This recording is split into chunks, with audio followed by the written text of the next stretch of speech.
Assalamualaikum warahmatullahi wabarakatuh. Sebagaimana nebis in idem, perkara yang sama tidak boleh disidangkan untuk kedua kalinya. Perkenalkan, kami dari Fakultas Ilmu Sosial dan Ilmu Politik, Universitas Islam Majapahit, Mojokerto. Dengan saya sendiri, Sang Ali Prasetyo sebagai pembicara pertama, Afrilia Angel sebagai pembicara kedua, Tristia Lukmanda sebagai pembicara ketiga. Pada kesempatan kali ini, kami berada pada posisi pro terkait mosi debat Bawaslu dengan judul kewenangan Bawaslu dalam penetapan hasil perolehan suara. Pun Dewan Juri yang terhormat, sebab dasar kami berada di posisi pro disebabkan karena pentingnya Bawaslu dalam melaksanakan tahapan-tahapan pemilu, tak terkecuali pasca penetapan hasil perolehan suara. Berbicara tentang kewenangan Bawaslu, pada pasal 95 Undang-Undang Nomor 7 Tahun 2017 menyebutkan Bawaslu berwenang untuk menerima dan menindaklanjuti laporan yang berkaitan dengan dugaan adanya pelanggaran terhadap pelaksanaan pemilu. Bawaslu berwenang memeriksa, mengkaji, dan memutus pelanggaran baik pelanggaran administrasi pemilu maupun pelanggaran politik uang. Lalu dalam sengketa proses pemilu, Bawaslu berwenang menerima, memeriksa, memediasi atau mengadjudikasi dan memutus penyelesaian yang diajukan peserta pemilu. Dewan Juri yang kami muliakan, dalam hal ini, Bawaslu masih diperlukan dalam proses penyelesaian hasil pemilihan umum. Pada prakondisi pemilu yang bebas dan adil terdapat bagian penting diantaranya sistem pemilihan, hak untuk memilih dan dipilih, akses ke media dan keterbukaan informasi, dan kebebasan berpendapat. Secara umum, menurut Max Groeping, terdapat 3 bagian dalam pengawasan pemilu, yaitu partisipasi, ketepatan, dan kredibilitas. Sebagaimana tupoksi yang melekat pada Bawaslu, terdapat 2 pendekatan ideal dan relevan, yakni secara yuridis dan sosiologis.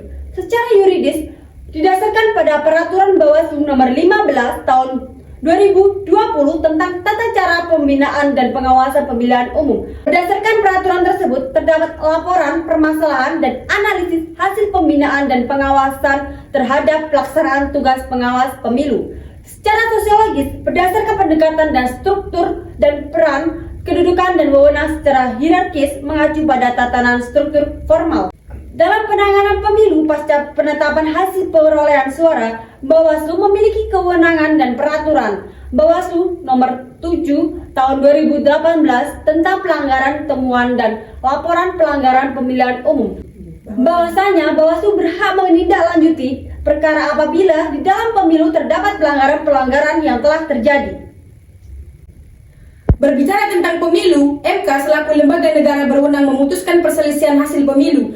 Sesuai kewenangan tersebut, Bawaslu dan MK selaku lembaga negara berwenang menyelesaikan perselisihan hasil pemilu. Maka perlu disusun peraturan yang mengatur kewenangan masing-masing lembaga agar tidak terjadi tumpang tindih keputusan. Selanjutnya, tindak lanjut penanganan pelanggaran yang mencakup 1. Pemberkasan pelanggaran kode etik penyelenggaraan pemilu. 2. Tindak pidana pemilu. 3. Pelanggaran administratif. 4. Pelanggaran peraturan perundang-undangan lainnya yang kemudian status penanganan pelanggaran tersebut diumumkan dan dilaporkan secara tertulis oleh Sekretariat Jenderal Bawaslu. Mengacu wewenang MK pada Peraturan Mahkamah Konstitusi Nomor 4 Tahun 2018 tentang tata beracara dalam perkara perselisihan hasil pemilu, Presiden dan Wakil Presiden pada pasal 6 permohonan perkara keputusan hasil pemilu. MK terlebih dahulu harus memperhatikan keterangan Bawaslu dalam pemeriksaan perkara PHPU, Presiden dan Wakil Presiden berkenaan dengan permohonan yang diperiksa oleh MK. Dalam hal ini sudah cukup jelas secara bersama-sama kedua lembaga tersebut harus terlibat di dalam proses perselisihan hasil pemilu.